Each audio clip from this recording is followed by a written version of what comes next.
Hello again, ladies and gentlemen. This is Jimmy. You're reading with Jimmy. You're reading Alice's Adventures in Wonderland, Chapter 6, Pig and Pepper.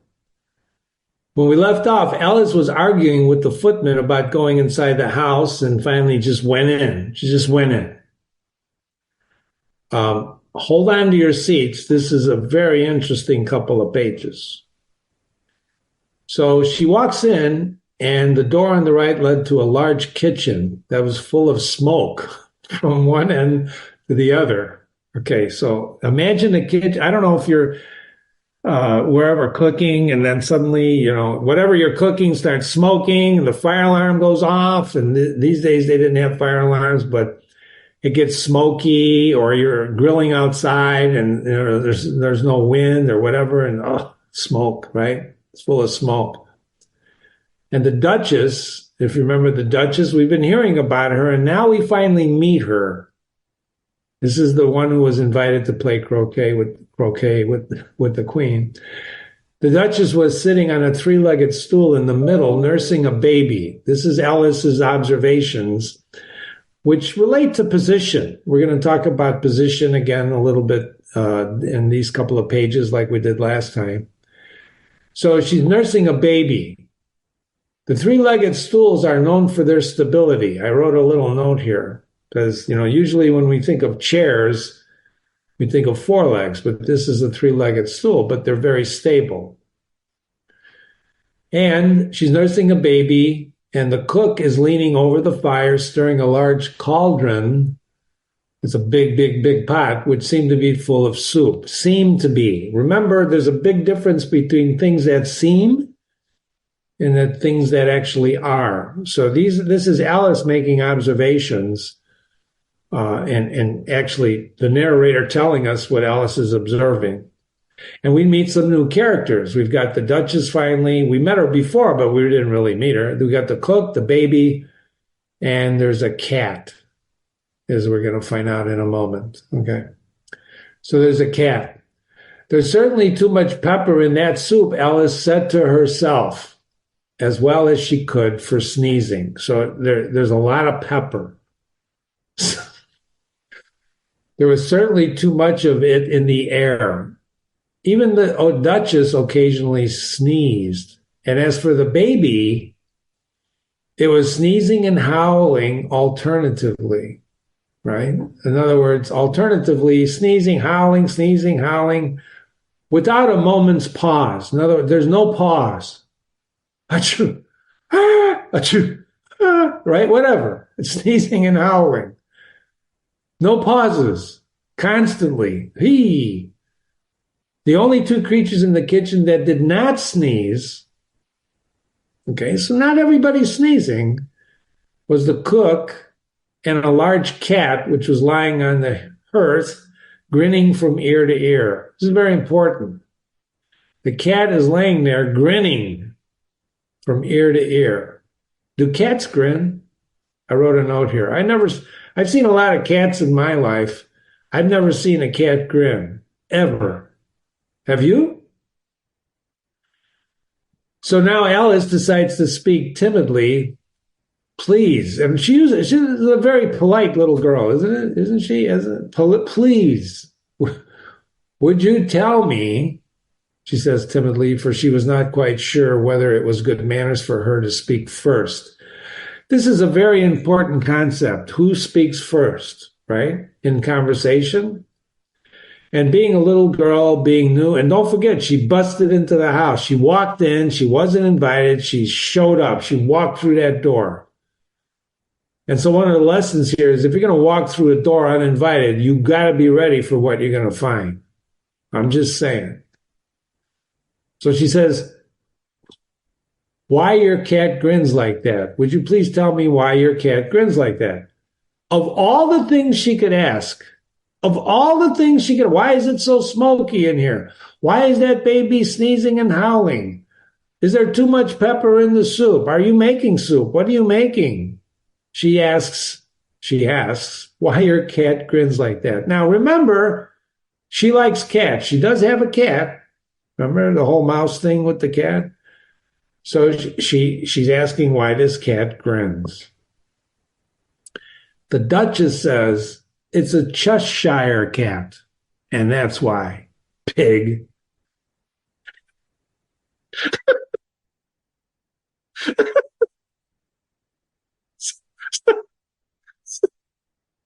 Sorry.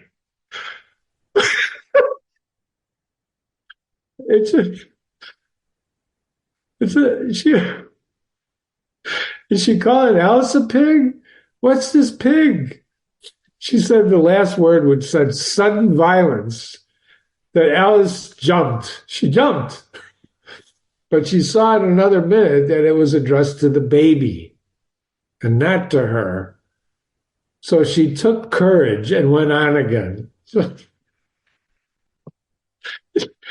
she's talking to the baby, which is interesting because remember, Alice, a pig? Do you ever call your baby a pig? You pig?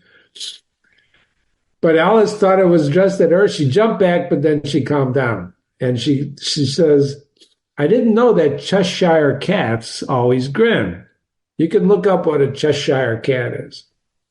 In fact, Alice says, I don't know that cats could grin. Again, Alice's experience, like yours experience, my experience, cats don't grin. What's this cat grinning? Let's not forget we're in Wonderland, which Alice seems to forget repeatedly, but that's okay. They all can, said the Duchess, and most of them do. I don't know of any that do, said Alice, very politely. Here we go again, the argument. Remember, it takes two to argue. She was just arguing with the footman, losing her temper. And here we go again. We're arguing about whether cats grin or not. But she's trying to be very polite. But she's very pleased to have gotten into a conversation. And the Duchess says, you don't know that much, and that's a fact. So she's telling Alice, you don't know anything. And Alice did not like the tone of this remark. And it would have been well to introduce some other subject of conversation. Better change the topic. I don't like where this is going. Let's change the topic. Haven't you done that before? When you're in a conversation and it's not going the way you like, you try to change the topic. So while she was trying to fix on one, the cook took the cauldron of the soup off the fire. So she takes the pot off the fire and sets to work throwing everything within her reach at the Duchess and the baby. I want you to think about this. She takes the soup off the fire, off the fire, and she starts throwing everything within her reach at the Duchess and the baby. Ladies and gentlemen, you're about to witness a very violent piece of this chapter. She starts with the fire irons. Now, what's a fire iron? A fire iron is a fireplace poker, those iron things that sit by the fireplace. If you own a fireplace or if you've seen them in movies, there's those things that you poke the fire to stoke the fire, to move the wood, to keep the fire burning. So she starts with the fire iron, these fire irons, followed by a shower of saucepans and plates and dishes. But the Duchess took no notice, even when they hit her. Even when they hit her, she doesn't notice what's going on. Ladies and gentlemen, if you got hit by a fire iron, I assure you, you'd notice it and do something. You try to stop it, but this Duchess just sits there and takes it. And the baby was howling so much already that it was impossible to say whether it was from the blows that hurt it or not. Ladies and gentlemen, this is a baby. This is child abuse. This is physical abuse. This is unbelievable abuse. In this day and age, we can't allow this. What the heck is going on? Please, mind what you're doing, cried Alice, jumping up and down in an agony of terror. Can you imagine? Alice is so terrified of what she's witnessing. She's jumping up and down. Mind what you're doing, please. What are you doing? There goes his precious nose. And as an unusually large saucepan flew by it and very nearly carried it off his precious nose. Whose nose is that? It's the baby's nose. And the and the saucepan almost carried it off. Obviously, this is absurd world. This can't be happening in real life. And don't forget, we're in Wonderland. So I don't know about you, but it's pretty funny. If it was not Wonderland, it wouldn't be funny, but it's Wonderland. So that the nose almost carried it off. If everybody, and the Duchess, who's being pummeled by these things, says this very important statement. If everybody minded their own business, the Duchess said in a hoarse growl, the world would go around a deal faster than it does.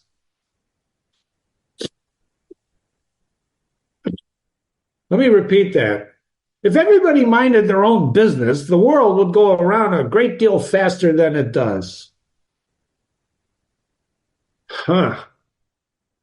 Which would not be an advantage, said Alice, who felt very glad to get the opportunity of showing off her knowledge. Remember, the Duchess said, you don't know much, and now she knows something here. Something's wrong with what the Duchess just said. There's no relationship between everybody minding their own business and the world going around faster, is there? I don't think so. That would not be an advantage. Just think what work it would make with the day and the night. Just think what it would do to day and night if the world went faster. You can see that the Earth takes 24 hours to turn on its axis. Then there's that dash and it pauses. Okay. This is unbelievable. What we're witnessing is on these pages is chaos. C-H-A-O-S, down here, chaos. This is very important to think about, chaos. What is chaos?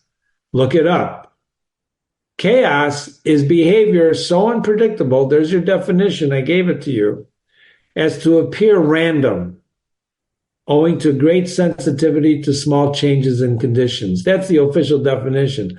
What chaos really means, it's unpredictable behavior, just like you just saw. Suddenly, the cook takes off the fire, starts throwing things at the Duchess. The Duchess, the baby's crying and howling, all while this is unbelievable chaos, right? And Alice challenges that Duchess statement. If everybody minded their own business, the Earth would go around faster. But where the heck did that come from, right?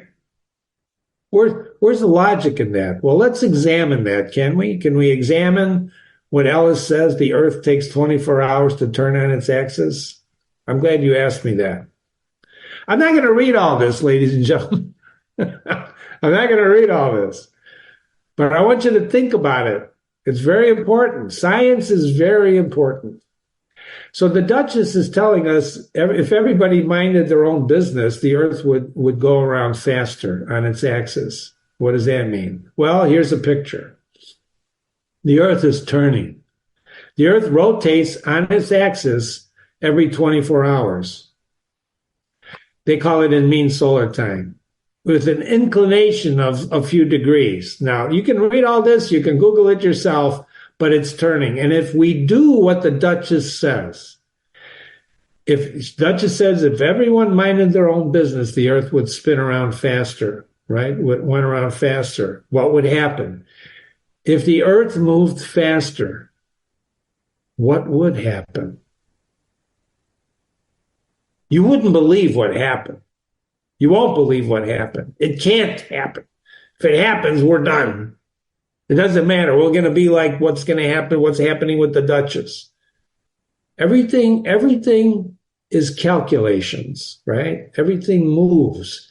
And we're already moving. We're spinning around the Earth. The Earth is going around the sun. We're expanding in our universe. It's unbelievable what's happening with motion. And if I talk to you any further about this, you're going to be dizzy, and I'm going to make myself dizzy.